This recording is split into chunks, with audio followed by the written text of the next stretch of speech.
Hey girl, hey! Welcome back to my channel. It's your girl Jensine. If you're brand new here, hey girl, hey.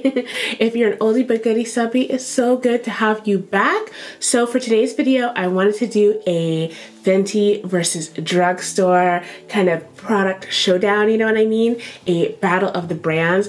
I think these types of videos are really fun, and I love comparing products, seeing if there's anything better on the market or if you can get the same for less.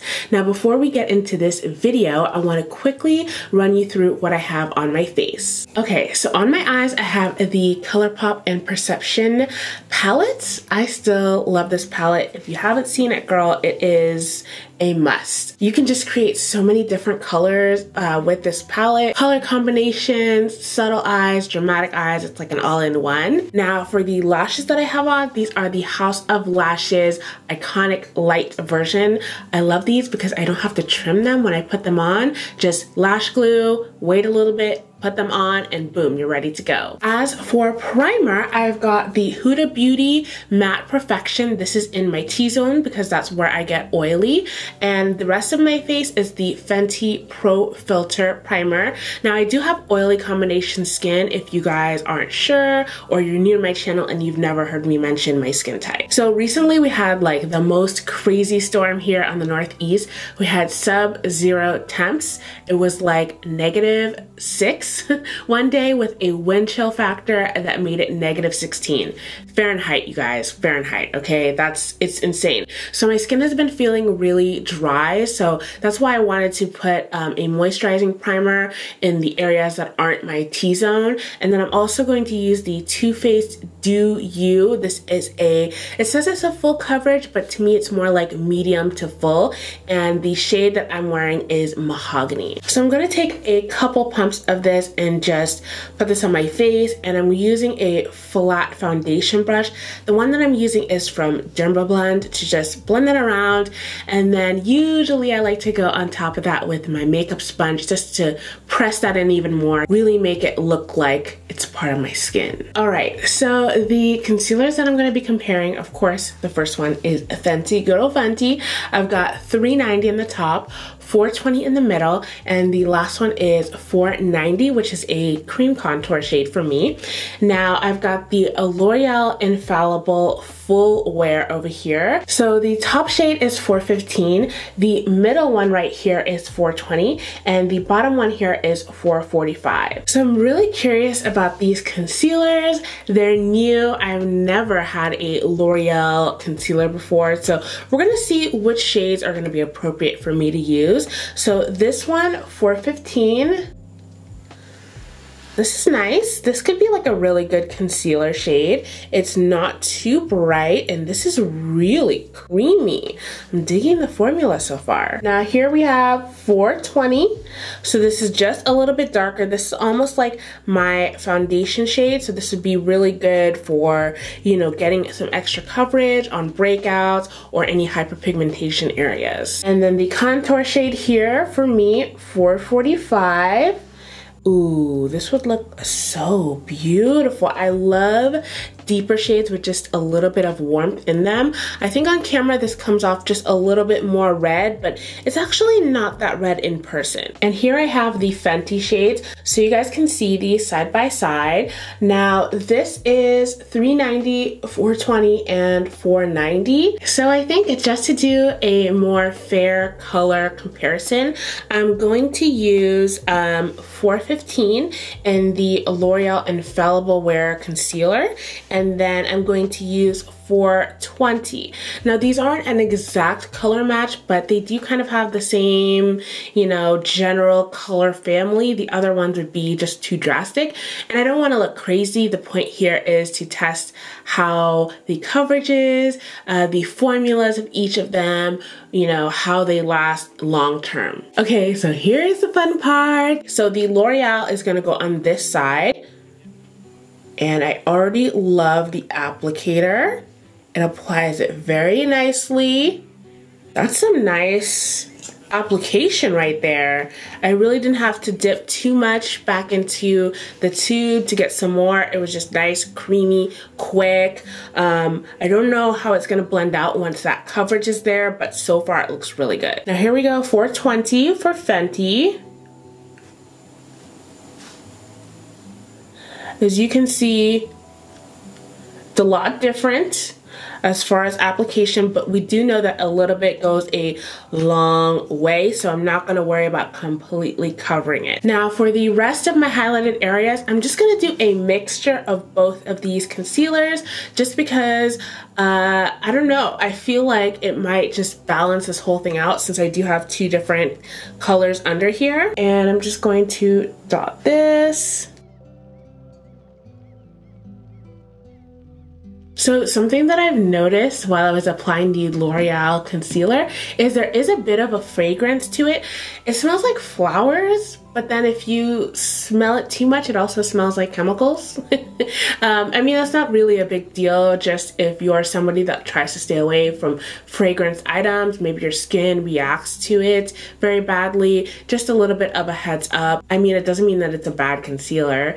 There are some Fenty products that even have fragrance in them. It's just something to keep an eye on if you're concerned about that. Okay, so it's time to take my little sponge here, and first up, I'm going to blend out the L'Oreal. I can already see it to you. So on the Fenty side, it's definitely a lot creamier.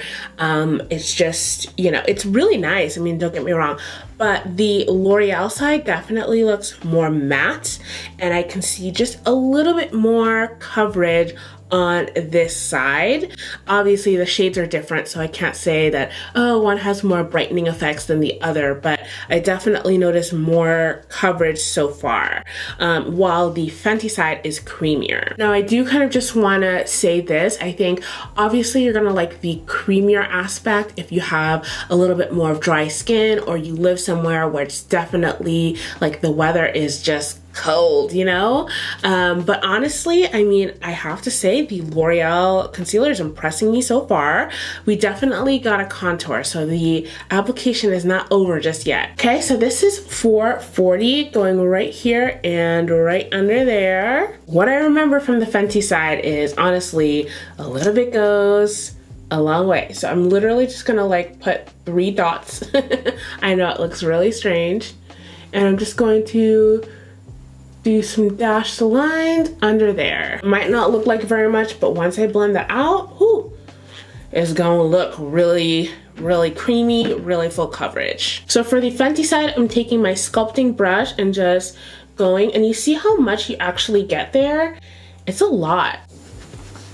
So there's the Fenty side blended out. Looks really, really nice. I always have to take the sponge just to tone it down a little bit so the contour isn't so strong. And on the L'Oreal side, I'm using a, this is the contour brush from Kat Von D. Obviously, this isn't a clean contour, but that's okay. I can blend it out a bit more.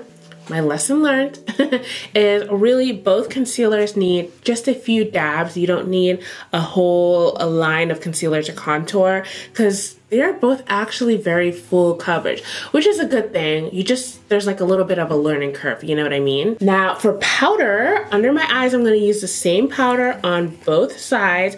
I'm gonna use Fenty setting powder in the shade Honey. And this time I'm gonna use the brush application just to spice things up, because I have been using the sponge application of the powder, which is good. I just wanna show you guys a couple different ways, because I know everybody has their own preference for how they like things to work, and some of you guys want to see how things look with the brush as well. So here is on the Fenty side. That looks really nice, definitely very blurring, which is what I need, you know what I mean? Okay, so taking a look at both sides, I can definitely see that the Fenty side here still looks very creamy. In fact, I'm gonna touch up my inner corner right there because my brush didn't get it with just a little bit of powder. Okay, so they both look really, really, really nice. Honestly, I'm very partial to the L'Oreal side just because I feel like there's more coverage. It's crazy, but I can definitely tell. Like I can see just a little bit going on here, but on the L'Oreal side, it just looks smooth. I can't believe I'm even saying that over a Fenty concealer, but honestly in person it's the truth. Now just to set around the rest of my face, I'm using the shade Nutmeg like I've been doing for the past couple videos.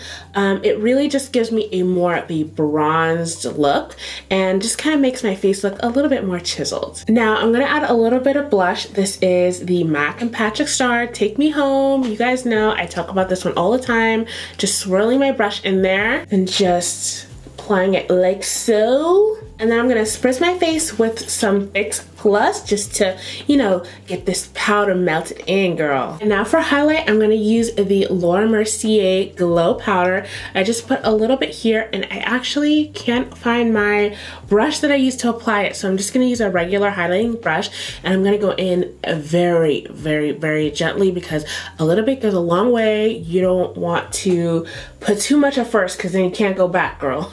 Now just to spice things up, I'm going to take my Urban Decay. This is the 24 Glide On Pencil in Love Drug. This came with the Naked Cherry collection and this is one of my favorite pencils to use when I have purples or pinks on the lower lash line. You can even use it on the upper lash line, but it really just is such a nice complement to so many shades that I have from all different kinds of palettes. Now when I went to go blend this out, it did have a little bit of some black eyeshadow from when I did my eyeshadow makeup previously, and it actually turned out to be such a nice complement because it's a little bit of purple and black.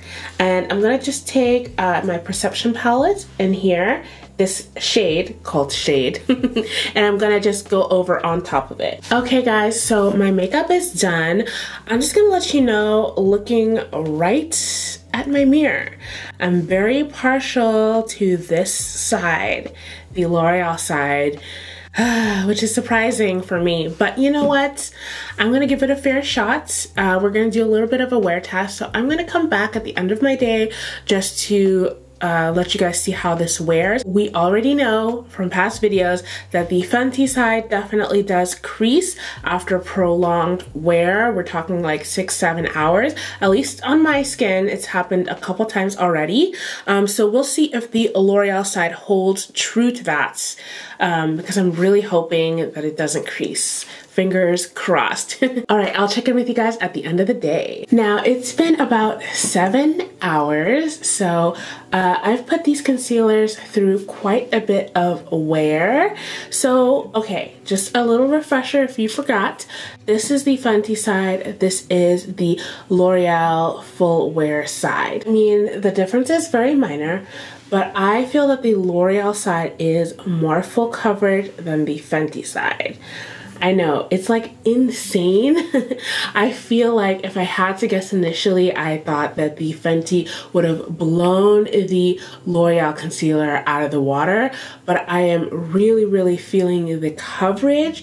Now in terms of texture, they both look the same. Now I have been in drier weather, so my under eyes do look a little bit more dry on both sides, and that's kind of normal because it's about, well, when I was out earlier, it was like 29 degrees, so it's cold, okay? I'm not gonna expect a dewy, fresh eye in that cold kind of weather. I do have to say, honestly, as much as I like the Fenty concealer, it isn't a bad concealer. I have now compared it against 2 different types of concealers, and the Cover FX of the first one, if you saw that video, and the L'Oreal one, and I have to say I feel like both of those were better in terms of coverage. Now I do think that the Fenty initially, when you first put it on, gives you a great kind of filtered effect, but I do find that that wears off throughout the day. Now it's up to you if you want to reapply that, reapply the powder or something like that to keep it going, but I find that it doesn't look as filter flawless all day long. All in all, I mean, I'm really happy with both concealers, but when you want to talk about saving money, you know, the Fenty concealer is, you know, it's in that mid-tier price range, and you know, hey, if you can save some money with a little drugstore action going on there, definitely do it. So in my opinion, I think that the L'Oreal just totally blows the Fenty out of the water in terms of the price point, in terms of the coverage, and I like that. Even the contoured areas look nice. As you can see, this is where I had the L'Oreal, the 445, and this is where I had the Fenty. So I feel like they're very comparable, very similar. And I just want to say the concealer side of the L'Oreal part, honestly, it didn't even crease. And we know already, if you've been watching my past videos, that the Fenty one, girl, it creases. It's not crease proof as far as the claims. Now, I'm somebody that has natural creases under the eyes, so I feel like I'm the ideal candidate to test that. But a lot of concealers that I have already that say that they're crease proof are actually crease proof. So this one, unfortunately, just doesn't measure up in that respect. But I'm not gonna say it's a horrible concealer. It's a good one. I just think that there are a lot of other concealers out there that beat it in terms of coverage, in terms of consistency, in terms of price. So now that I've just finished laying all that on you, I just want to say thank you so much for kicking it. And if you're still here, you are the real MVP, because I'm having a giveaway, girl. And if you want to enter the giveaway, make sure you're subscribed. Now, if you want to increase your chances of winning, you can go ahead and check the description box. I do have a link there so you can enter, and I will have 2 winners. This will be open internationally, and I just want to wish you good luck. And if you don't win, that's okay. There will be others in the future. Now, I love you guys. Thank you so much for kicking it with me, hanging out, and I will see you in the next video. Bye.